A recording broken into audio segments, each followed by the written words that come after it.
बहुत समय पहले की बात है।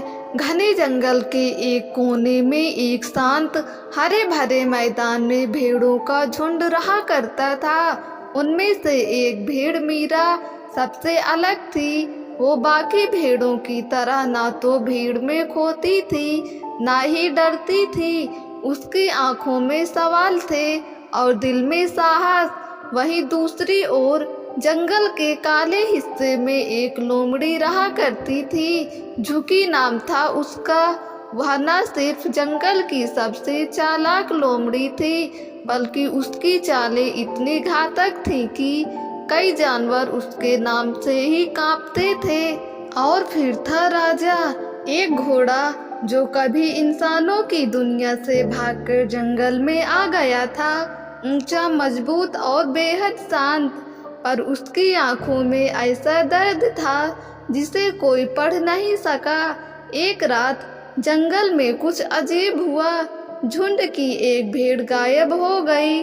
कोई खून नहीं, कोई निशान नहीं, बस एक झाड़ी में टूटा हुआ सींग मिला। मीरा बेचैन हो उठी। बाकी भेड़ों ने इसे शेर का काम कहकर भूलने की कोशिश की, लेकिन मीरा को यकीन था ये शेर का काम नहीं। अगली ही रात एक और भेड़ लापता। इस बार मीरा ने एक परछाई देखी थी, लंबी, पतली, फुर्तीली। वो किसी लोमड़ी की तरह लग रही थी। मीरा ने फैसला किया अब वह खुद पता लगाएगी कि क्या हो रहा है। मीरा ने कई रातों तक अकेली जंगल का कोना कोना छाना। तभी उसकी मुलाकात हुई घोड़े राजा से। राजा पहले बात करने से हिचकिचाया, लेकिन मीरा की हिम्मत देखकर प्रभावित हुआ। उसने बताया कि उसने भी कुछ रातों पहले झाड़ियों में लोमड़ी जैसी कोई परछाई देखी थी। मीरा ने राजा से मदद मांगी और दोनों ने मिलकर लोमड़ी का पीछा करने की योजना बनाई। इधर लोमड़ी झुकी अपनी ही चाल चल रही थी। दरअसल उसने भेड़ों को एक एक करके गायब करने की योजना बनाई थी, लेकिन उसके इरादे सिर्फ खाने तक सीमित नहीं थे। वो जंगल की रानी बनना चाहती थी। उसका प्लान था बाकी जानवरों में डर फैलाकर खुद को सबसे ताकतवर घोषित करना। मीरा और राजा ने एक रात उसका पीछा किया और देखा, झुकी एक गुफा में गई। और वहाँ जो उन्होंने देखा, उनके पैरों तले जमीन खिसक गई। गुफा के अंदर सिर्फ मरी हुई भेड़ें नहीं थी, बल्कि वहाँ कुछ और था। लोमड़ी के साथ एक बिल्ला भी था, जो एक इंसानी शिकारी के लिए जंगल की खबरें ले जाता था। हाँ, इंसान।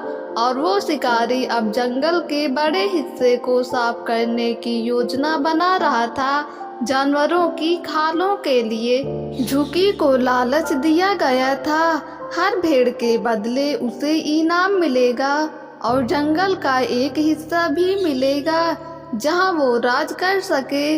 मीरा ने सब सुन लिया, लेकिन अब वो डरती नहीं थी। उसने राजा से कहा, अब लड़ाई है, पर तलवार से नहीं, दिमाग से।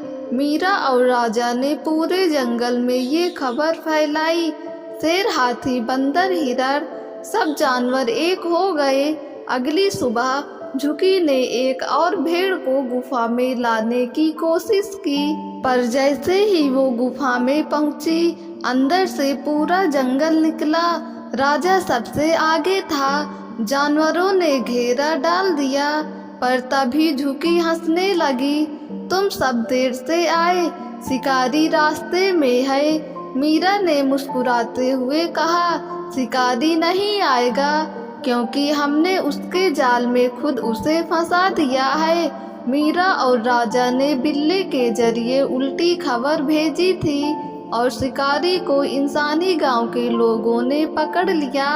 अब झुकी अकेली थी और सजा तय थी। झुकी को जंगल से बाहर निकाल दिया और मीरा, अब वह सिर्फ एक भेड़ नहीं थी, वह जंगल के जानवरों की नेता बन चुकी थी।